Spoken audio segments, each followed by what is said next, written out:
ప్రస్తుతం అయితే truth news బృందం విశాఖ నుంచి డాక్టర్ బిఆర్ అంబేద్కర్ కోనసీమ జిల్లా టీ గన్నవరం నియోజకవర్గానికి రావడం జరిగింది. ఇక్కడ రావడానికి గల ప్రధాన కారణం ఇక్కడున్న ఒక వ్యక్తి కోసం, ఆయన ఇంటర్వ్యూ కోసం. ఆయనే మందపాటి కిరణ్. టీ గన్నవరం నియోజకవర్గంలో గత 5-6 సంవత్సరాలుగా టీడీపీని కంచుగట్టుగా మలచడంలో, ఆ టీడీపీకి పీ గన్నవరం నియోజకవర్గాన్ని కంచుగట్టుగా మలచడంలో ఆయన పాత్ర చాలా కీలకమని చెప్పవచ్చు. నిత్యం కార్యకర్తలకు అందుబాటులో ఉంటూ వారికి భరోసా ఇచ్చేవారు అని చెప్పవచ్చు. అయితే ఈ నేపథ్యంలో ఇటీవలే టీడీపీ ప్రకటించిన ఎమ్మెల్యే టికెట్ల విషయంలో మందపాటి కిరణ్కి టికెట్ కూడా కేటాయించుకోవడం కూడా జరిగింది. ఈ నేపథ్యంలో ఆయన గత 4-5 రోజులుగా ఎవరికి అందుబాటులో లేరు. మనం ఫోన్ చేసినా కూడా ఆయన ఫోన్ కాల్స్కి కూడా రెస్పాండ్ కావట్లేదు. అయితే ఆయన డైరెక్ట్ ఆయన ఇంటికే రావడం జరిగింది. ఆయనతో ఇంటర్వ్యూ చేసే ప్రయత్నం అయితే చేద్దాం.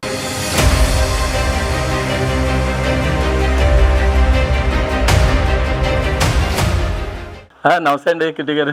ఏంటి 4 రోజులుగా ఫోన్స్కి అందుబాటులో లేరు?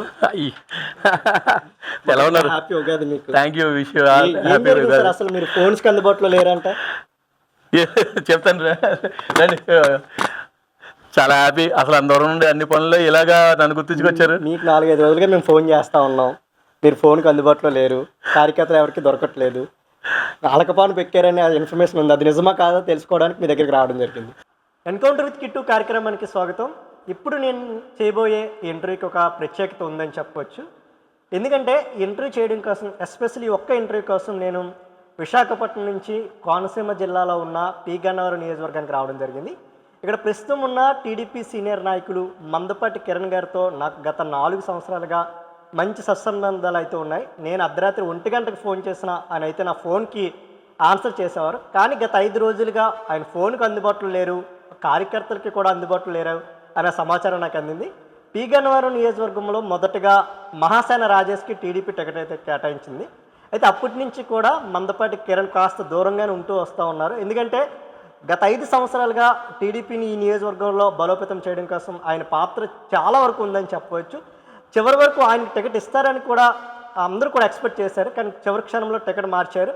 ఇప్పుడు మహాసేన రాజేష్ని కూడా కాదని ఉమ్మడి అభ్యర్థిగా గిడ్డి సత్యనారాయణ జనసేన తరఫున బరిలో దించడంతో ప్రస్తుతం అయితే కిరణ్ కూడా అలకపాను పెక్కారు అని కూడా అర్థమవుతా ఉంది. ఈ వారం ఎన్కౌంటర్ విత్ కిట్టు కార్యక్రమం ఆయనతో చేద్దాం. నమస్కారం కిరణ్ గారు. కేవలం మీకోసమే నేను విశాఖపట్నం నుంచి ఇక్కడికి రావడం జరిగింది. మీరు నా ఫోన్స్ కూడా లిఫ్ట్ చేయట్లేదు, కారణం ఏంటి? కారణం ఏం లేదండి. అంటే గత 5 సంవత్సరాల నుండి నేను తెలుగుదేశం పార్టీలోకి వచ్చిన తర్వాత మీకు నాకు మంచి ర్యాప్ ఉంది. అంటే అన్ఎక్స్పెక్టెడ్గా ఈ 5 years చేసిన కృషిని పొత్తు ధర్మం పేరుతో వేరే వాళ్ళకి ఇవ్వటం, దాన్ని మేము యాక్సెప్ట్ చేస్తాం. ఎందుకంటే పొత్తు ధర్మంలో పార్టీ నిర్ణయాన్ని స్వాగతించాలి. బట్ ఏంటంటే దాని తర్వాత పరిణామాల్లో పార్టీ నుండి ఫుల్ ప్లెజ్డ్గా భవిష్యత్తు గ్యారంటీ ఇవ్వడం అనేది ఇక్కడ ఎక్కడ కనిపించలేదు. ఎందుకంటే పార్టీని నమ్ముకున్నాం, పార్టీలో చాలా కష్టపడ్డాం. మీకు అందరికీ తెలుసు ఎంత వర్క్ చేశానో, ఒక మీడియా మిత్రులుగా మీరు కూడా చూశారు. బట్ అన్ఫార్చునేట్లీ పార్టీ నాయకత్వం, ఇక్కడ లోకల్ నాయకత్వం ఎస్పెషల్లీ పైన అధినాయకుడికి సరైన ఇన్ఫర్మేషన్ ఇవ్వలేదని నా భావన. ఆ భావనతో కొంచెం నేను పార్టీ కార్యక్రమాలకు దూరంగా ఉండటం వాస్తవం అండి. అంటే వైసీపీ నుంచి కూడా మిమ్మల్ని పిలుస్తూ ఉన్నారు, పార్టీ జంప్ అయ్యే పరిస్థితి కూడా ఉందని ఊహాగానాలు గట్టిగానే వినిపిస్తూ ఉన్నాయి. ఏం చెప్తారు? అంటే ఇంకా ఏమీ నిర్ణయం మేము తీసుకోలేదండి. నేను పార్టీకే కట్టుబడి ఉన్నాను. కానీ కార్యకర్తల మనోభావాలు డిఫరెంట్గా ఉంటాయి. మీకు తెలియదు ఏమీ లేదు. నేను ఎంతమంది కార్యకర్తలని మొబిలైజ్ చేసి ఈ 5 సంవత్సరాలు పార్టీకి అండగా ఉండాలి, మరి పార్టీ అధికారంలోకి వస్తే మీకు ఏం చేయగలం అనే నా హామీ మీద ప్రతి కార్యకర్త కూడా ఈరోజు ఒక సైనికుడి వల్ల మరి నియోజకవర్గంలో పనిచేశారు. వాళ్ళందరూ కూడా ఈరోజు ఒకటే అడుగుతున్నారు, మీకు ఏమైనా భరోసా ఇచ్చారా? పార్టీ సీటు ఇవ్వలేదు, ఓకే, భరోసా ఏమైనా ఇచ్చారంటే వాళ్ళకి సమాధానం చెప్పలేని పరిస్థితుల్లో ఉన్నాయండి.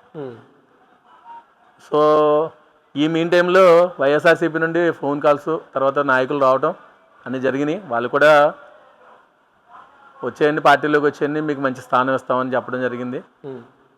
కానీ నాకేంటంటే కార్యకర్తల మనోభావాలు ముఖ్యం. వాళ్ళతో అంటే ఇక్కడ పెద్దలు కూడా, తెలుగుదేశం పెద్దలు కూడా నన్ను వాళ్ళు కలవడం జరిగింది, వాళ్ళు కూడా మాట్లాడడం జరిగింది. అంటే భరోసా మరి భవిష్యత్తు భరోసా ఎక్కడైనా ఎవరైనా ఎక్స్పెక్ట్ చేస్తాం. ఎందుకంటే మరి బోల్ కష్టపడి బోల్ ఖర్చు పెట్టుకుని ఉన్నాను. అలాగే నా ఖర్చు కన్నా ముందు 5 సంవత్సరాల జీవితం కూడా ఇక్కడ సమయం కూడా ఇక దారిపోసినట్టే. ఆ సమయానికి రాదు, ఖర్చు అంటే ఏదో సంపాదించుకోవచ్చు, కానీ దానికి ఒక భరోసా అంటూ ఏ పార్టీ నుండి నాకు వచ్చినా కూడా దాన్ని స్వాగతించాలి. అలాగని మా పార్టీ నుండి నాయకత్వం అయితే నన్ను అడుగుతున్నారు, వాళ్ళు ఇంకా ఫుల్ ప్లెజర్గా భరోసా ఇస్తే, లేదు నాకు ఆల్టర్నేటివ్గా మా పార్టీ ఏ పార్టీ అయినా నాకు భరోసా ఇచ్చేది అనేది మా కార్యకర్తల నిర్ణయం బట్టి ఆధారపడి ఉంటుంది. వాళ్ళందరూ కూడా యాక్సెప్ట్ చేస్తే 2010లో రాజకీయ రంగ ప్రవేశం చేశారు వైసీపీ పార్టీ ద్వారా. 2014లో వైసీపీ నుంచి బయటకు వచ్చేసారు. 14 నుంచి 19 వరకు ఏ పార్టీతో సంబంధం లేకుండా వ్యాపారాలు చేసుకున్నారు. అవునండి. 2019లో వైసీపీ అధికారులు ఉన్నప్పటికీ మీరు టీడీపీలో జాయిన్ అవ్వడానికి కారణం ఏంటి? అంటే జగన్మోహన్ రెడ్డి గారు విషయంకి వస్తే నాకు చాలా క్లోజ్గా ఉండేవారండి. అంత మంచి అసోసియేషన్ ఉంది, ఎప్పుడు కూడా నేను వ్యతిరేకించలేదు.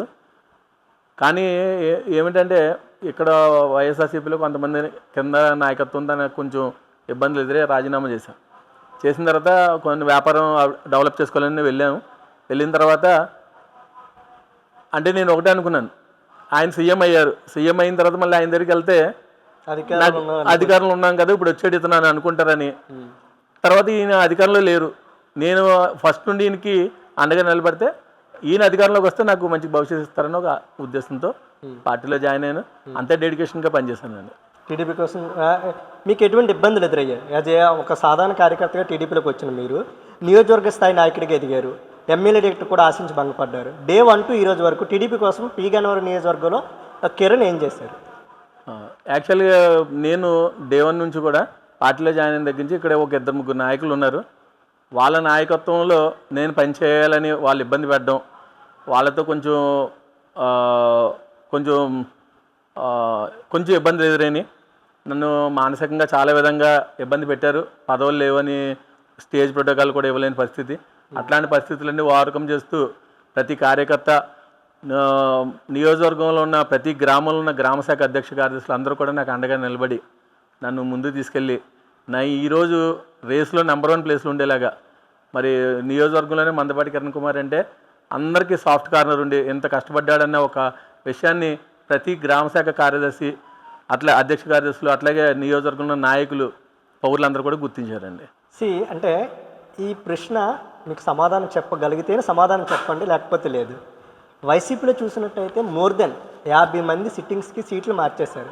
కానీ జగన్ గారు వారందరికీ ఒక భరోసా ఇచ్చారు, పిలిపించి మీకు ఈసారి సీట్ ఇవ్వలాను, కానీ ఖచ్చితంగా ఒక స్థానం అయితే ఉంటుంది పార్టీలో అని చాలామందికి సీట్లు ఇవ్వడం జరిగింది. కొద్దిమంది మాత్రమే టీడీపీ కానీ జనసేన కానీ తీర్థం పుచ్చుకున్నారు. కానీ ఇక్కడ టీడీపీ జనసేన చూసినట్టయితే అసలు కనీసం అక్కడ ఉన్న ఇన్ఛార్జికి చెప్పకుండా కొత్త వారికి సీట్లు ఇవ్వడం, చాలామంది ఇన్ఛార్జీలు పార్టీని వదిలిపెట్టి బయటకు వెళ్ళిపోవడం జరుగుతుంది. దాన్ని compare with TDP and YCP మధ్యలో జనసేన కూడా చూసినట్టయితే ఏది బెస్ట్ అంటారు? అంటే ఈ 2 పార్టీలు ఎందుకు కనీసం అక్కడ ఉన్న ఇన్ఛార్జీలు తెలియకుండా కొత్త వారిని తీసుకురావడం కానీ, ఫర్ ఎగ్జాంపుల్ ఇప్పుడు గిడ్డి సత్యనారాయణ ఒక వ్యక్తికి జనసేన ఇక్కడ టికెట్ ఇవ్వడం జరిగింది. మీ టీడీపీ వాళ్ళకి ఎవరికైనా ఇంటిమేషన్ ఉందా అసలు ఇలా గిడ్డి సత్యనారాయణకి ఇస్తున్నామని? లేదండి. యాక్చువల్గా అయితే ఇక్కడ ఒక మండల మీటింగ్ కానీ లేకపోతే నియోజకవర్గ స్థాయి మీటింగ్ కానీ లేదు, నాయకులన్నా కూర్చోబెట్టి మాట్లాడడం కానీ ఏమీ జరగలేదు. ఓన్లీ పైన నిర్ణయం తీసుకున్నారు, అతను పంపించారు, అంతవరకే తప్ప అది మాత్రం గ్రౌండ్ లెవెల్లో ఎక్కడ రీచ్ అవ్వలేదు. నెక్స్ట్ ఇంకోటి ఏంటంటే ఆబ్వియస్లీ జగన్ గారి నిర్ణయాలు పర్ఫెక్ట్గా ఉన్నాయి. ఇప్పుడు కంపేర్డ్ అంటే నాకు ఆయన మీద వ్యక్తిగతంగా అభిమానం గురించి కాదు, కానీ నిర్ణయాలు ఏంటంటే కార్యకర్తకు అందుబాటులో ఉండే విధంగా ఆయన నిర్ణయాలు తీసుకోవడం, ఎవరైనా వాళ్ళకి ఇబ్బంది కలిగేటట్టే వాళ్ళకి భరోసా ఇవ్వటం, అట్లాగే కొంతమంది అంటే ఎంత కొంత బాధ ఉంటుంది సీట్ ఇవ్వలేదని వాళ్ళని కూర్చోబెట్టి మాట్లాడుకోవడం, అవన్నీ వాళ్ళు జరిగినాయి. కానీ దురదృష్టం ఏంటంటే మా తెలుగుదేశం పార్టీలో ఈ రోజుకి కూడా నాలాంటి కష్టపడి పార్టీ కోసం ఉన్న వాళ్ళని ఈరోజు కూడా సీట్ ఇవ్వకపోవడం, వాళ్ళకు కూడా ఏ విధమైన భరోసా ఇవ్వకపోవడం, సీట్ ఇవ్వలేదు కదా పోనీ అట్లీస్ట్ నీకు ఈ భరోసా ఇస్తానని చెప్పడం, అట్లాంటివి ఏమి జరగకపోవడం కొంచెం బాధాకరమైన విషయం. ఆ విషయంలో మేము కార్యకర్తలందరూ కూడా చాలా ఇబ్బంది ఎదుర్కొంటున్నాం. ఎందుకంటే ప్రతి వాళ్ళు మమ్మల్ని అడుగుతున్నారు ఏం చేస్తారు కిరణ్ గారు, నెక్స్ట్ భవిష్యత్తు ఏంటంటే నేను వాళ్ళకి చెప్పలేని పరిస్థితి. అంటే 2010లో మీరు రాజకీయాలకు వచ్చారు. బ్యాక్ చూసినట్టయితే మీ ఫ్యామిలీ అందరూ కూడా వెల్ ఎడ్యుకేటెడ్స్, అందులో కూడా మీది love marriage, inter caste marriage. మరి ఇవన్నీ ఎలా సెట్ చేశారు అసలు? బిజినెస్ కానివచ్చు, రాజకీయం కానివచ్చు, ఫ్యామిలీ కానివచ్చు. ఇవన్నీ సెట్ చేశానంటే బికాజ్ ఆఫ్ మై వైఫ్ అండి. ఆవిడ నాకు ఒక ఇంటెన్షన్ ఉంది, ఒక గోల్ ఉంది. నియోజకవర్గంలో ఒక నియోజకవర్గ అభివృద్ధి కోసం ఒక దళితుడు కృషి చేయాలి, ఒక దళితుడు నియోజకవర్గాన్ని ఇంత బాగా అభివృద్ధి చేశాడన్న ఒక పేరు రావాలని నేను రాజకీయాల్లోకి వచ్చాను. అది తను కూడా నాకు ఆ విధంగా కోఆపరేట్ చేసి ప్రతి నిత్యం 2010లో నేను పార్టీలో జాయిన్ అయిన దగ్గర నుంచి, రాజకీయాల్లో వచ్చిన దగ్గర నుంచి ఈ రోజు వరకు కూడా ప్రతిరోజు నా కారులో తను ఉంటుంది. తను నేను కలిసి సర్వీస్ చేస్తున్నాం. మరి ఆ సర్వీస్ ప్రజల్లోకి రీచ్ అయింది తప్ప ఇంకా పార్టీల నాయకులు గుర్తించలేని పరిస్థితిలో ఈరోజు ఉంది నిజం చెప్పాలంటే. అంటే ప్రస్తుతం మీకు ఒక ఆర్థిక బలం ఏ విధంగా ఉంది అసలు? మీకు మీ ఆర్థిక వనరులు ఎలా? ఆర్థిక వనరులు అంటే నేను బేసికల్గా సివిల్ ఇంజనీర్ అండి. నేను లైసెన్స్ స్ట్రక్చరల్ ఇంజనీర్ మున్సిపాలిటీకి. అలాగే కన్స్ట్రక్షన్స్ ప్రాజెక్ట్స్ చేస్తుంటాను, పైప్ లైన్ ప్రాజెక్ట్స్ అయితే చేస్తున్నాను. సో ఫైనాన్షియల్గా మాకేం ఇబ్బంది లేదు, కష్టపడుతున్నాం, సంపాదించుకుంటున్నాం, ప్రజలకు వచ్చి పెడుతున్నాం. అంటే ఈరోజు ఎమ్మెల్యే టికెట్ ఇవ్వాలన్నా, ఎమ్మెల్యేగా గెలుపొందాలన్నా కోట్లాది రూపాయలు కావాలి ఖచ్చితంగా. ప్రస్తుతం ఉన్న పరిస్థితుల్లో డబ్బు లేకుండా రాజకీయం చేయడం చాలా కష్టం. కిరణ్ వద్ద డబ్బు లేదనే కారణంతోనే టికెట్ ఇవ్వలేదా? అంటే వన్ ఆఫ్ ది రీజన్ అవుతుంది. దళితుల దగ్గర అంత డబ్బు ఎక్కడ ఉంటుందండి? ఈ నియోజకవర్గాల్లో 20 కోట్లు 30 కోట్లు పెట్టమని అడిగారంటే వాళ్ళు ఫూల్. మేము ఈరోజు చేసిన వర్క్కి నేను ఇక్కడ 2-3 కోట్లు ఖర్చు పెడితే నగ్గే పరిస్థితి ఉంది. ఎందుకంటే నాకు వెనకాల ఓట్ బ్యాంక్ ఉంది, పార్టీ ఓట్ బ్యాంక్ ఉంటుంది, ఆబ్వియస్లీ అక్కడ ఉన్న సింపతి వేవ్ ఉంటుంది. ఇవన్నీ కలిపితే మనం ఖర్చు పెట్టేది నథింగ్. అసలు ఒక్కొక్కసారి ఖర్చు పెట్టకుండా నెగ్గిన వాళ్ళు బోలు మంది ఉన్నారు. వేవ్ అనేది ఇంపార్టెంట్. ఆ వేవ్ క్రియేట్ చేసేవాళ్ళు, దాంతోపాటు నాయకత్వ లక్షణాలు అవన్నీ కూడా ప్రజలు గుర్తిస్తున్నారు. ప్రజల్లోనే ఉంది. మనం కావాలని మనం చెప్తున్నాం తప్ప ఓటేసేది అతను మనసుకు నచ్చిన వాడికి. అంటే ప్రస్తుతం అలకపానుపై అయితే ఎక్కారు కిరణ్ గారు, టీడీపీకి దూరంగా ఉన్నారు. మీ పైనుంచి ఎవరన్నా, మీ టీడీపీ నాయకులు, పెద్ద నాయకులు ఎవరైనా ఫోన్ చేయడం కానీ బుజ్జగించే ప్రయత్నాలు ఏం జరుగుతున్నాయి? నాకు 5,000 మండలం నుంచి మా ముఖ్య నాయకులు ప్రతి ఒక్కరు ఫోన్ చేసి మాట్లాడుతున్నారండి. మా మండలంలో కూడా చాలామంది నాయకులు మాతో మాట్లాడుతున్నారు. కానీ నాకేంటంటే అది ఇబ్బంది కాదు. కానీ నేను నా ప్రొఫైల్ని చంద్రబాబు నాయుడు గారి దగ్గరికి వెళ్ళకుండా అడ్డుపడిన కొంతమంది నాయకులు, ఇక్కడ 2-3 నాయకులు ఉన్నారు, పెద్ద నాయకులు. వాళ్ళు పూర్తిగా ఇక్కడ పార్టీని పాడు చేస్తున్నారు. ఆ విషయాన్ని చంద్రబాబు నాయుడు గారి దృష్టికి తీసుకెళ్ళాలని నా తాపత్రయం. నేనేం అలకపోవడం లేదు. లోకేష్ దృష్టికి కానీ బాబు గారి దృష్టికి కానీ ఉన్నది, కానీ లాస్ట్ మినిట్లో ఆ దృష్టి మరలించడానికి రకరకాల ఎత్తులు కుయుక్తులు పన్నారు. అదే ఈరోజు నాకు మైనస్ తప్ప. నేను డబ్బులు పెట్టలేనను లేకపోతే ఏం కాదు. డబ్బులు పెట్టడానికి పెట్టుబడి పెట్టేవాళ్ళు బోలు మంది ఉన్నారు. నేను 20 కోట్లు కలితే 20 కోట్లు గారి తెచ్చుకోగలను. కానీ అది కరెక్ట్ కాదు. 20 కోట్లు తెచ్చుకుని నెగ్గే పరిస్థితి చాలా మందికి లేదు. కానీ నేను ఏమి పెట్టకుండానే నేను నెగ్గగల కెపాసిటీ ఉంది. ఈరోజు నాకు టీడీపీలో సీట్ ఇచ్చుంటే నేను 50,000 మెజార్టీ తెచ్చుకోగలను. ఈ పీగన్నవరం నియోజకవర్గంలో గత 5-6 సంవత్సరాలకు కూడా ప్రతి గ్రామం సంబంధించి మీకు అవగాహన ఉంటుంది. 4 మండలాలు, అనేక గ్రామాలు మీరు పర్యటించిన సందర్భం. ఇక్కడ ఉన్న ప్రధానమైన సమస్యలు ఏంటి సార్? చాలా సమస్యలు ఉన్నాయండి. అంటే ప్రతి పార్టీ కొన్ని చేస్తుంది వాళ్ళ టెన్యూర్లో.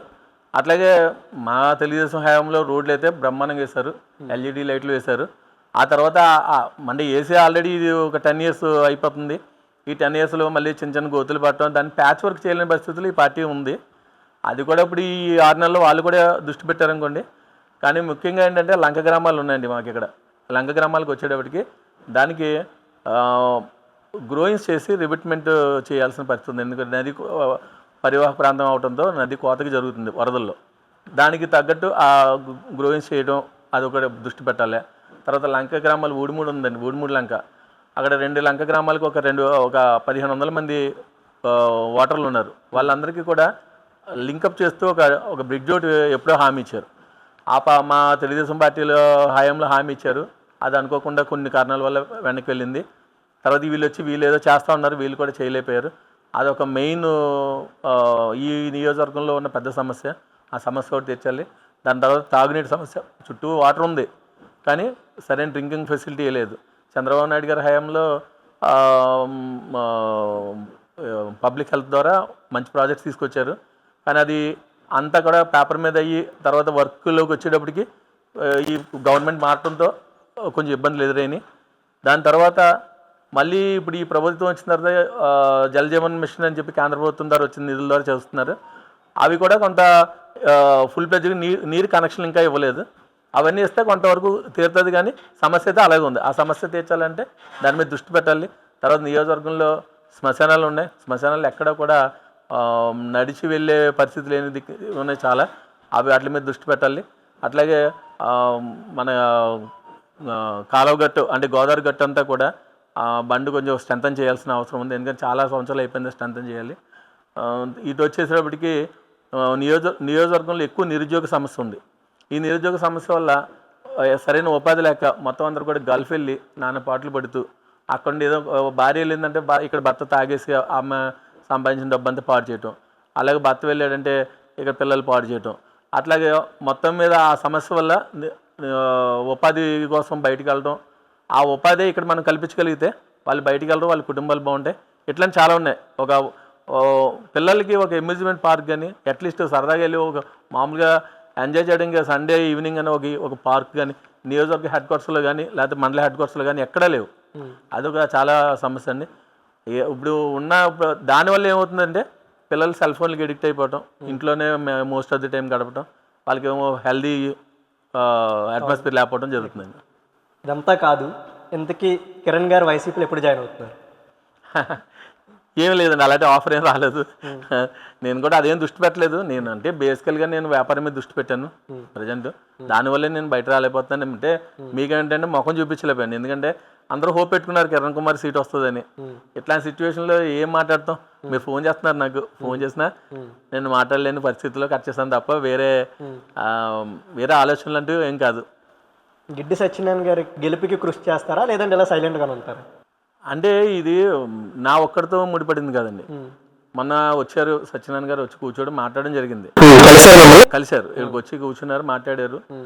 కానీ అక్కడ మాకు వచ్చిన సమస్య ఏంటంటే ఇక్కడ ఇది ఉమ్మడి సీట్. ఇది ఉమ్మడి సీటు. ఆయన ప్రచారంకి వెళ్ళినప్పుడు ప్రచారాన్ని కూడా మమ్మల్ని పిలవలేని పరిస్థితుల్లో మరి రెండు పార్టీల సమన్వయ లోపం ఉంది, కోఆర్డినేషన్ లేదు. మరి దాన్ని ఎవరు లీడ్ చేస్తున్నారో, లీడ్ చేసే నాయకుడు ఎవరో అటు కానీ ఇటు కానీ వాళ్ళ సమన్వయ లోపం వల్ల ఈ గ్యాప్ అయితే పెరిగింది. ఆ గ్యాప్ నేను ఒక్కడే నిర్ణయం తీసుకుని నేను వెళ్ళిపోవడానికి కుదరదు. నా వెనకాల ఉన్న కార్యకర్తల మనోభావాలు కూడా నేను దృష్టిలో పెట్టుకోవాలి. వాళ్ళు పిలవనప్పుడు నేను పరిగెట్టుకు వెళ్తే నా వెనకాల ఉన్న నా వెనకాల రారు.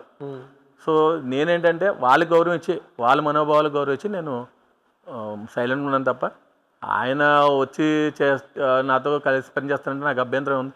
పొత్తు ధర్మం ప్రకారం నేను చేయాల్సిందే, కానీ పొత్తు ధర్మం ఎక్కడ పాటించట్లేదు. ఇది ఆఫ్ ద రికార్డ్ అనుకుందాం. ఎవరైతే ఓట్ బ్యాంక్ ఉందో, ఓటింగ్ ఏదైతే ఉందో, టీడీపీ కానీ జనసేన కానీ బీజేపీ కానీ ఉమ్మడిగా ముందుకు వెళ్తున్న పరిస్థితి ఉంది. వైసీపీ ఒంటరిగానే బరిలో ఉంది. ఇక్కడ గ్రౌండ్ లెవెల్లో ఉంది. ఈ ఓట్ బ్యాంక్ అనేది ట్రాన్స్ఫర్ అయ్యే అవకాశం ఉందంటారా? టీడీపీ వాళ్ళు చూసినట్టయితే ఖచ్చితంగా పీ గన్నవరంలో జనసేన అభ్యర్థికి వెయ్యాలి. ఆ ట్రాన్స్ఫర్ అవడం అనేది సాధ్యం అవుతుంది అంటారా? డిపెండ్ అపాన్ ద క్యాండిడేట్ అండి. క్యాండిడేట్ అందరిలోనూ మింగిల్ అయ్యి ప్రతి కమ్యూనిటీతోనూ మీటింగ్లు వేసుకుని కమ్యూనిటీ పరంగా స్ట్రెంథన్ అయితే తప్ప అది ఓటు ట్రాన్స్ఫర్ అయ్యే అవకాశాలు తక్కువ ఉంటాయి. ఎందుకంటే ఆయన ఇంకా ఆఫీసర్గా అదే అకౌంట్స్ ఆఫీసర్గా పనిచేశారు. ఆయన పొలిటికల్గా గ్రౌండ్ లెవెల్లో తిరిగింది తక్కువ. నాకున్న ఈ 15 సంవత్సరాల ఎక్స్పీరియన్స్లో నేను చాలామంది చూసాను. ఎక్కడన్నా రాజకీయం చేయొచ్చు, కానీ పీ గన్నవరంలో రాజకీయం చేయడం చాలా కష్టం. ఎక్కడ రాజకీయం చేయగలిగిన వాళ్ళు ప్రపంచంలో ఎక్కడైనా రాజకీయం చేయగలరు, అది మాత్రం నేను చెప్పగలను. సో అంత చిన్న కార్యకర్త దగ్గర నుంచి అంటే 18 years కార్యకర్త దగ్గర నుంచి కూడా రాజకీయం మీద చాలా అవగాహన ఉన్న వాళ్ళు ఇక్కడ. సో వాళ్ళందరికీ అవేర్నెస్ తీసుకొచ్చి వాళ్ళందరినీ కలుపుకుని వెళ్ళాలంటే చాలా మెచ్యూరిటీ లెవెల్స్ ఉండాలి. అది ఆయన కొత్త కాబట్టి మాలాటోళ్ళని కలుపుకుని వెళ్ళగలిగితే అతనికి ఏమన్నా అవకాశాలు ఉంటాయి, ఓటు ట్రాన్స్ఫర్ అయ్యే అవకాశం ఉంటుంది. ప్రస్తుతం మీ ప్రత్యర్థి అనుకుందాం, ఎందుకంటే మీరు టీడీపీలో ఉన్నారు, విప్పత్తి వేణుగోపాలరావు గారు వైసీపీలో ఉన్నారు. రేపు మీరు వైసీపీలోకి వస్తే ఆయన మీ మిత్రుడు కావచ్చు. విప్పత్తి వేణుగోపాలరావు గారు ఒకటే చెప్తున్నారు, మేము ఆల్రెడీ గెలిచేసాం, మెజారిటీ 20,000, 30,000, 50,000 అనేదే మిగిలి ఉందని చెప్తున్నారు. ఎలా చూడొచ్చు? మీరు ఇబ్బంది పడితే సమాధానం చెప్పండి. అంటే 20,000, 50,000 అంటే అంత ఈజీగా ఆయన నెగ్గే పరిస్థితి ఏం లేదండి. ఇక్కడ ఓట్ బ్యాంక్ అంతా ఒక విధంగా చెప్పాలంటే నా మీద కొంచెం డిపెండ్ అయి ఉంటుంది. అటు వైసీపీ అవ్వచ్చు, ఇటు టీడీపీ అవ్వచ్చు. ఎందుకంటే నేను 2 పార్టీల్లోనూ చేసి వచ్చిన 2 పార్టీల్లోనూ నాకు బలం ఉంది, చక్రం తిప్పగలం. సో ఇక్కడ ఎవరికి అంటే తక్కడి ఈక్వల్గా ఉన్నప్పుడు బరువు ఇటువైపు వేస్తే అటువైపు దూకుతుంది అన్నట్టు. అది డిపెండ్ అపాన్ ద వాళ్ళ స్ట్రాటజీ నాలెడ్జ్ అంటే వాళ్ళు కలుపుకుని వెళ్ళిపోతే ఎవరు కలుపుకెళ్తే వాళ్ళకి బెనిఫిట్. టీడీపీ కానీ వైసీపీ కానీ మీకు అసలు ఎటువంటి భరోసా కావాలి? వాళ్ళు ప్రస్తుతం టీడీపీలో ఉన్నారు, ఇందులో కొనసాగాలంటే ఎటువంటి భరోసా కావాలి? వాళ్ళు భవిష్యత్తులో వైసీపీలోకి వెళితే క్వశ్చన్ మార్క్ ఇది, వెళితే మీకు ఎటువంటి భరోసా కావాలి? అంటే యాక్చువల్లీ నేను ఇక్కడ వచ్చింది చెప్పాను కదండి మీకు, ఓన్లీ సర్వీస్ చేయాలనే ఉద్దేశం వచ్చాను. నాకు ఏమి డబ్బులు కొత్త కాదు, లేదా వాళ్ళు ఎవరో ఇస్తారని దానికి ఆశపడి పరిగెట్టేది కాదు. అలాగని పదవులు కూడా నామినేటెడ్ పదవులు నేను చేయడం ఇష్టం లేదు. నేను ప్రత్యక్ష ఎన్నికల్లో గెలవాలి, దానికోసం ఎంత కష్టపడ్డా.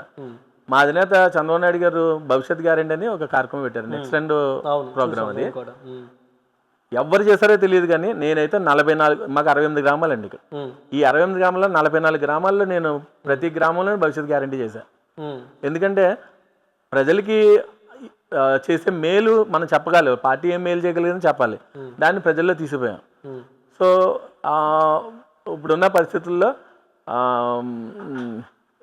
అంటే మేమైతే పార్టీ విధేయుడిగానే పనిచేసి పార్టీ కోసం కృషి చేస్తున్నాం.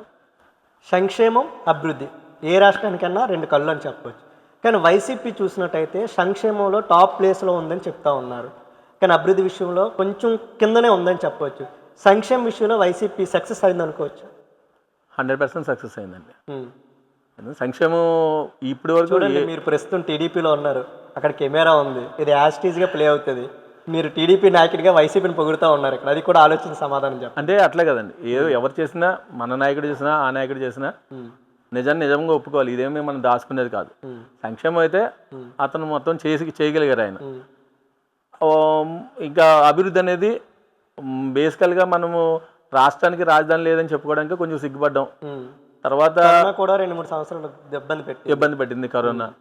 తర్వాత కొంచెం ఏంటంటే వాళ్ళు వైసీపీ కార్యకర్తలు చేసిన ఇబ్బందులు ఆబ్వియస్లీ పార్టీ మీద పడినాయి అనుకోవచ్చు, కానీ అది కొంచెం ఇబ్బంది కలిగింది కదా, దళితుల మీద దాడులు కానీ అవన్నీ రెక్టిఫై చేసుకోవడానికి అతనికి ఏదో ఒక అవకాశం ఉంటుంది ఆయనకి. ఆ ప్రతి పార్టీ అన్నిటిలోనూ న్యాయం చేయలేదని నా అభిప్రాయం.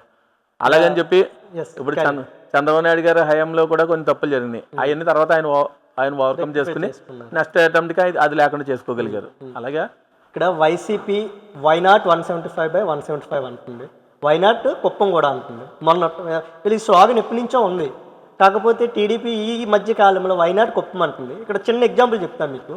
పిఠాపురం నియోజకవర్గం నుంచి జనసేన అధినేత పవన్ కళ్యాణ్ గారు బరిలో ఉన్నారు. అక్కడ జగన్మోహన్ రెడ్డి కూడా 4 ఇన్ఛార్జర్గా ప్రకటించిన పరిస్థితి ఉంది.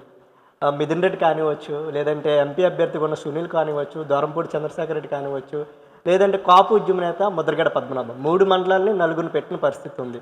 అంటే ఇక్కడ ఎలా ప్లాన్ చేస్తున్నారని జగన్ గారు వీళ్ళ అభ్యర్థులు గెలిపించడం కాదు, ప్రత్యర్థులు ఓడించాలనే లక్ష్యంతో పనిచేస్తున్నారు. కానీ టీడీపీ కానీ జనసేన కానీ ఆ పరిస్థితి లేదు, కేవలం వాళ్ళు గెలిస్తే చాలు అనుకుంటున్నారని విమర్శలు కూడా వస్తున్నాయి. ఇందులో ఇది ఎంతవరకు కరెక్ట్ అంటారు? 100% కరెక్ట్ అండి.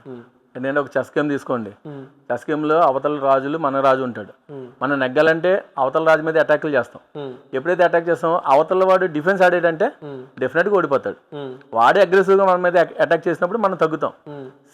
అదే స్ట్రాటజీ తీసుకుంటే అతను అగ్రెసివ్గా వెళ్తున్నాడు, ఆయన 4 అంచెల భద్రత ఎలా పెడతారు ఒక మనిషికి, అలాగే 4 అంచెల అటాకింగ్ పెట్టుకున్నాడు, ఏ విధంగా కొట్టాలని చూసుకున్నాడు. అలాగే మనం కూడా వాళ్ళ సీట్ల మీద కూడా దృష్టి పెడితే డెఫినెట్గా వర్కౌట్ అవుద్ది. కానీ అక్కడ మనకున్న సీట్లు మళ్ళీ మార్చాలా, ఈ నుంచాలా, తీసేలా, ఈ టైప్లోనే ఆలోచించుకుంటూ ఇప్పుడుగా కాలం గడుపుతున్నాం. మనం ఎక్కడ ముందుకెళ్ళగలం? వెళ్ళాలంటే కొంచెం మనం కూడా అగ్రెసివ్గా మనకి ఫ్రీ హ్యాండ్ ఇవ్వాలి. మాలాటోళ్ళని ఖాళీగా కూర్చోబెట్టారు. నిజం చెప్పాలంటే ఈరోజు ఈ పీ గన్నవరం మీద రాబిన్ శర్మ టీం అనేది వర్క్ చేస్తూ ఉండుంటే డెఫినెట్గా ఈ పార్టీకే ఒక సజెషన్ పార్టీకి ఇచ్చి ఉండాలి. నాకు తెలిసి రాబిన్ శర్మ టీం ఏం పనిచేయట్లేదు. పనిచేస్తూ ఉండుంటే ఆ చంద్రబాబు నాయుడు గారికి ఈ పార్టీకి కిరణ్ కుమార్ అన్నవాడు ఖాళీగా ఉన్నాడు, అతను తీసుకెళ్ళి నియోజకవర్గం తిప్పితే ఓట్లు వస్తాయి, అలాంటి వదులుకోకుండా చెప్తురు. కాదు సార్, ఇప్పుడు మీరు పార్టీ మారితే ఎంతమందిని కిరణ్ ప్రభావితం చేయగలరు? అంటే నేను పార్టీ మారినండి, కానీ నాకున్న ఓట్ బ్యాంక్ ఒక 20-25 వేలు వరకు నాకు ఓట్ బ్యాంక్ ఉందండి. సాలిడ్గా పడుతుంది అంతే, డెఫినెట్గా అంటే పార్టీలకు అతీతంగానండి. నేను దళితుల్లో బోల్ వర్క్ చేశానండి, బీసీల్లో బోల్ ఉన్నాను, కాపులు పెద్దలు అందరూ కూడా. ఓటింగ్ ఎంత ఉంది? 192,000 ఉంది. అందులో దళిత ఓటింగ్ ఎంత ఉండొచ్చు? దళిత ఓటింగ్ అరౌండ్ 55,000 వరకు ఉంది. 55,000 అంటే గెలుపోటములు డిసైడ్ చేసి దళితులు అయితే అంటే మూడు ఉన్నాయండి కమ్యూనిటీ వచ్చి, బీసీ, ఓసీ, ఎస్సీ 3 ఈక్వల్గా ఆల్మోస్ట్ దగ్గరే ఉన్నాయండి. అంటే ఏదైనప్పటికీ కూడా మెజార్టీ ఒక 50,000 నుంచి 60,000 వరకు ఈ దళిత ఓటింగ్ అయితే ఉంటుంది. ఉంది. కాసేపు రాజకీయాలు పక్కన పెడితే మీ లవ్ మ్యారేజ్ గురించి చెప్పండి. లవ్ మ్యారేజ్ అండి, మా ఇద్దరిది ఇంటర్ కాస్ట్ మ్యారేజ్ అండి. నా వైఫ్ కొప్పల వెల్మ, ఆవిడ నేను ఎస్సీ మాల. నేను ఎడ్యుకేషన్ తను చదువుకుంటున్నప్పుడు రాజమండ్రిలో నేను ఇక్కడ నుండి వెళ్ళి రాజమండ్రిలో ప్రాజెక్ట్ చేస్తుండేవాడిని. అట్లాగా అక్కడ మా ఫ్రెండ్ వాళ్ళ కజిన్ ఈమె, అలాగే నాకు పరిచయం అయింది. ఆ పరిచయంలో తను అలా మ్యారేజ్ చేసుకోవాల్సి వచ్చింది. సార్, డబ్బు లేకుండా ప్రస్తుతం ఉన్న రోజుల్లో రాజకీయాలు చేయగలమా చేయలేమా? అంటే చెయ్యాలంటే చేయొచ్చండి. ఇప్పుడు బీఎస్పీ పార్టీ ఉంది, వాళ్ళు డబ్బు లేకుండా రాజకీయం చేస్తున్నారు. వాళ్ళకి ఈరోజు నియోజకవర్గంలోకి వచ్చేరోజు 2-3 వేలు ఓట్లు వస్తున్నాయి. అంటే వాళ్ళు నాయకత్వం లేదు, ఆ సరైన నాయకత్వం వాళ్ళు కూడా గట్టిగా తిరిగితే వాళ్ళు డెఫినెట్గా ఈరోజు ఫీల్డ్ రేస్లో ఉంటారు. కాకపోతే ఏంటంటే అందరూ పెద్ద పార్టీలు చూస్తారు కాబట్టి చిన్న పార్టీలు దృష్టి లేదు. కానీ నిజంగా ఆల్రెడీ బలమైన పార్టీకి 4 ఓట్లు తిరిగితే అది ఓటు బ్యాంక్ పెరుగుతుంది, నెగ్గినా నెగ్గచ్చు కూడా. కిరణ్ గారు, మన ఇద్దరికి ఉన్న సన్నిహితం బట్టి ఒక ప్రశ్న అడుగుతున్నా, ఒక జర్నలిస్ట్గా ప్రశ్న అడుగుతున్నా, మీకు సమాధానం చెప్పాలనుకుంటే చెప్పండి, లేదంటే స్కిప్ చేయండి. ఈరోజు టీడీపీ నుంచి కానీ వైసీపీ కానీ ఇంటర్నల్గా సపోర్ట్ చేయడానికి కిరణ్ కుమార్ ప్యాకేజ్ అడుగుతున్నారు అభ్యర్థులైన విమర్శ బయట ఉంది, ఏం చెప్తారు? ప్యాకేజ్ అడగడానికి ఇప్పుడు ఇది దళిత నియోజకవర్గం అండి, ప్యాకేజ్ ఇచ్చేసేంత మునగాలు ఎవరుంటారు? మీరు ఇప్పుడే అన్నారు, ఎవరు ఖర్చు పెట్టలేని పరిస్థితుల్లో ఉన్నాం మేము. అంటే మీరే ఖర్చు పెట్టలేరంటే నాకు ఇచ్చేవాళ్ళు ఎవరు ఖర్చు పెట్టి, నేనే ఇప్పటికి 3 కోట్ల వరకు నేను ఖర్చు పెట్టి తిరిగాను సొంతంగా. మరి నేను ఇంకా ప్యాకేజ్ కూడా ఆసుపత్రి ఇచ్చేవాళ్ళు ఎవరు ఉంటారు? ఆ విధంగా ఇప్పుడు గిడి సత్యనారాయణ గారు ఉన్నా, లేకపోతే ఇంకొకరు ఉన్నా, ఎవరున్నా కూడా వాళ్ళు కష్టపడి సంపాదించుకుని పార్టీలకు వచ్చి ఈరోజు రాజకీయం చేస్తున్నారు. గెలవాలని ఉంటారు తప్ప ప్యాకేజ్ ఇచ్చి అతను లాభపరుచుకుందాం, అతను ఓట్ బ్యాంక్ తెచ్చుకుందాం అనే పరిస్థితి ఈ దళిత నియోజకవర్గాల్లో ఉండదు అండి. కాకపోతే ఏంటంటే నేను అది ఎక్స్పెక్ట్ చేయట్లేదు, నేను ఎక్స్పెక్ట్ చేసే గౌరవం. నన్ను నమ్ముకున్న కార్యకర్తలకి పార్టీ న్యాయం చేయాలి. ఎందుకంటే ఈరోజు మీటింగ్ పెట్టి కూడా కార్యకర్తలు తిట్టే పరిస్థితి ఉంది, కానీ మేము పెట్టట్లేదు. ఎందుకంటే నాకు చాలా ఇష్టం ఏంటంటే ఎవరిని తిట్టించకూడదు. నేను వైసీపీలో నుంచి బయటకు వచ్చినప్పుడు జగన్మోహన్ రెడ్డి గారిని తిట్టించలేదు, అలాగే టీడీపీలో ఇప్పుడు నేను సైలెంట్గా ఉన్నప్పుడు కూడా ఈ రోజు వరకు కూడా ఒక మీటింగ్ పెట్టించి నాకున్న స్ట్రెంత్ ఎంతో నిరూపించుకోవాల్సిన అవసరం నాకు లేదు అనిపించలేదు. సమాధానం దాటవేస్తున్నారు, ప్యాకేజ్ అడిగారు లేదా? అట్లాంటి ప్యాకేజ్ ఎప్పుడు అడగలేదు, అడగను కూడానండి. అంటే వైసీపీ నుంచి కూడా మీతో సంప్రదింపులు జరుగుతూ ఉన్నాయి, నిజమా కాదు? అసలు ఏం భరోసా ఉందో, స్పష్టమైన భరోసా ఇచ్చారా వాళ్ళు? ఉన్నది, సంప్రదింపులు అయితే ఉన్నాయి. భరోసా అంటే నేను ప్యాకేజ్ గురించి ఏం మాట్లాడలేదు, అట్లాంటిది ఏం నేను ఒకటే అన్నాను, ప్రస్తుతానికి నేను ఐడియల్గా ఉన్నాను, నాకేంటంటే ఎక్కడ గౌరవం దొరుకుతుందో అక్కడ నాకు భవిష్యత్తు అని చెప్పాను. అది కూడా నా కార్యకర్తలతో మాట్లాడిన తర్వాత నా భవిష్యత్తు నిర్ణయం ఉంటుందని చెప్పాను. సో అంతా మేమందరం ఒక టీం ఉన్నాం, టీమ్గా నిర్ణయం తీసుకుంటాం. ఎప్పటి నుంచో ఒక విమర్శ అయితే ఉందండి, ఎస్సీ రిజర్వ్ నియోజకవర్గాల్లో గెలిచేది ఎస్సీ క్యాండిడేట్స్ అయిన ఎమ్మెల్యేలు గెలిచినప్పటికీ కూడా అక్కడ రెడ్లు కానివచ్చు, కాపులు కానివచ్చు, రాజులు కానివచ్చు, వీళ్ళ పెత్తనం ఎక్కువగా ఉంటుంది, వీళ్ళే షాడో ఎమ్మెల్యేలుగా చలామణి అవుతున్నారు అనే విమర్శ ఉంది. పి గన్నవరం వంటి నియోజకవర్గాల్లో కూడా అది నిజమైన సందర్భాలు కూడా ఉన్నాయి, మీకు తెలియదు కాదు. ఈజ్ ఇట్ ఫ్యాక్టర్ నా? అంటే ఒకటే చెప్తాను సార్, ఇప్పుడు పి గన్నవరం నియోజకవర్గం 3 కులాల ఓట్ బ్యాంక్తో ఉంది, ఎస్సీ, బీసీ, ఓసీ 3 ఈక్వల్గా ఉంది. ఇక్కడ ఏంటంటే మేము లీడ్ చేయడానికి మాకు ఇక్కడ రిజర్వేషన్ ప్రకారం మాకు అవకాశం వచ్చింది. మేము లీడ్ చేస్తూ మేమే గొప్పగా ఉండాలని కాదు కదా, ఎందుకంటే ఇక్కడ అందరూ కూడా నాయకులు మంచి వాళ్ళు ఉన్నారు, పార్టీకి కోసం డెడికేటెడ్ ఉన్నారు, వాళ్ళందరినీ న్యాయం చేసే విధంగా మా నాయకత్వం కూడా ఉండాలి. అలాగే వాళ్ళు కూడా ఏంటంటే ఇప్పుడు బయట నియోజకవర్గాలు ఉన్నాయండి, అందులో ఓసీలకి, బీసీలకి ఇస్తున్నారు, కానీ అక్కడ ఎస్సీ నాయకులు కూడా వాళ్ళు విలువ ఇస్తున్నారుగా. అట్ ద సేమ్ టైం మేము కూడా ఇక్కడ ఓసీ, బీసీలకు కూడా విలువ ఇచ్చి నడుపుకుని వెళ్ళాల్సిన పరిస్థితి. కొంతమంది ఏంటంటే వాళ్ళు అజ్ఞానులు, వాళ్ళు ఏంటంటే మాకే ఇన్ఛార్జీలు కావాలి, ఇక్కడ మేమే ఇన్ఛార్జీలు అవ్వాలి, మాకు మేమే నడిపించగలం అనే ఒక అజ్ఞానంతో ఇక పీగాన నియోజకవర్గంలో మాట్లాడుతున్నారు. 70 సంవత్సరాలు అవుతుంది భారతదేశానికి స్వతంత్రం వచ్చి, ఇప్పటికీ కుల వివక్ష అనేది ఉందండి. మరి అంబేద్కర్ గారు ఇచ్చిన రైట్ని, కాన్స్టిట్యూషనల్ రైట్ని మాకు ఈరోజు తొంగలో దొక్కుతున్నట్టే. పీగనవరం నియోజకవర్గంలో గత 4.5 సంవత్సరాల నుండి తెలుగుదేశం పార్టీకి ఇన్ఛార్జిగా ఇవ్వలేని దుస్థితిలో ఉన్నదంటే, ఇన్ఛార్జ్ వేయలేదంటే, అసలు ఎస్సీలో ఒక ఇన్ఛార్జ్ని వేయలేదంటే మరి అది ఏమనుకోవాలి? అంబేద్కర్ గారు ఇచ్చిన రైట్ని తొంగలో తొక్కినట్టే కదా. మీరు అధినేత దృష్టికి తీసుకువెళ్ళారా? ఇక్కడ ఇన్ఛార్జ్ లేరు కదా, ఎవరైనా ఇన్ఛార్జ్ నియమించానని మేము అప్లికేషన్ పెట్టాను, నేను కూడా పెట్టాను. వాళ్ళు దృష్టి మళ్లించే వాళ్ళు ఇక్కడ ఉన్నారు. అంటే అధినేతకి మీకు మధ్యలో చాలా మంది ఉన్నారు, మిమ్మల్ని ఎదగనట్లేదని అంతే అండి, అధినేత తప్పు కాదండి. ఇది ఓన్లీ ఏంటంటే ఇక్కడున్న ఒకరిద్దరు నాయకులు, వాళ్ళు ఏంటంటే వాళ్ళకి అదే పని, వాళ్ళకి ఇన్ఛార్జ్ కావాలి. మీరు అన్నారు కదా, మిగతా చాలా మంది పెద్ద నేతలు ఉన్నారు, అగ్ర కులాల్లో ఉన్నారు, బీసీలు ఉన్నారు, వాళ్ళు ఎవరు కూడా మమ్మల్ని నడిపించారు తప్ప వాళ్ళు ఎవరు ఇలా ఆశపడలేదు. ఈరోజు జనసేనలో తీసుకోండి, గిడ్డి సత్యనారాయణ గారు వచ్చారు, వాళ్ళు అందరూ కాపులు ఇండి కూడా నాయకత్వం ఉండి, కాపులు బీసీలు కూడా ఉండి, వాళ్ళు ఏంటి ఓన్లీ ఎస్సీకి అడిగి తీసుకున్నారు. ఆ పరిస్థితి తెలుగుదేశంలో పీగన్నవరంలో లేదు.